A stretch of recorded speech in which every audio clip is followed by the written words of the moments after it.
Welcome to AffairsCloud. My name is Vikas Rana.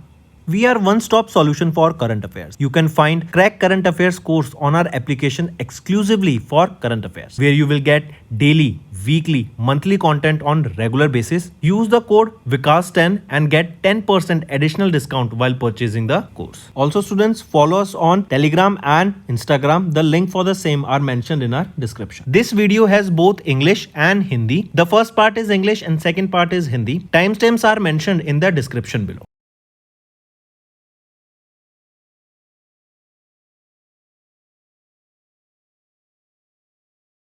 About European Union and our trade relation with European Union. If you remember recently, our country India, we signed a free trade agreement with European Union, right? So Ministry of Commerce and Industry announced that the European Union became India's third largest seafood export market. See, you need to understand is that this is our India, right? We are surrounded by water bodies on three sides.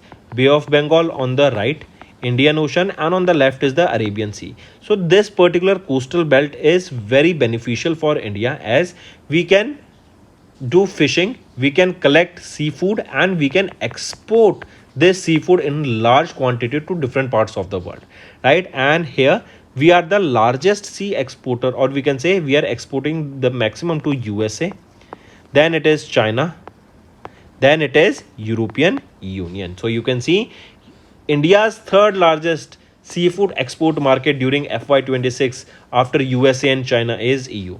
India's seafood export to EU reached $1.53 billion in FY26, contributing 18.94% of the total seafood export value with strong growth value and quantity. So and this export market is very beneficial for India. Here you can see the EU retained India in its revised draft list for continued aquaculture export beyond September 26. India was included in the revised draft list under implementing regulations of this and this. And to meet the EU regulatory standards, India strengthened the National Residue Control Program, post-harvest testing systems, surveillance mechanisms for banned antibiotics, and veterinary drugs traceability systems and quality assurance framework. Apart from this, if we see, we are also exporting these things to EU. For example, a major export category including machinery, electrical equipment, and base materials. Then in the pharmaceutical sector, India is a significant supplier of generic medicines and active pharmaceutical ingredients to the EU. Then organic and inorganic chemicals are heavily exported. A substantial portion of the Indian textile export goes to EU, where high value exports, particularly to the hubs like Belgium, we are exporting gems and jewelry. Then for agriculture and aquaculture, we just saw EU has included India in their revised draft list for the continued export of aquaculture product, and EU is the third largest country where we are exporting the seafood. Right now, based on that, students, now revise some MCQs. In which year did India and European Union upgrade their relation to a strategic partner? So it was in the year 2004. Next, which institutional mechanism was established between India and EU to facilitate high-level engagement on the digital governance, green technology, and supply chain? It is Trade and Technology Council.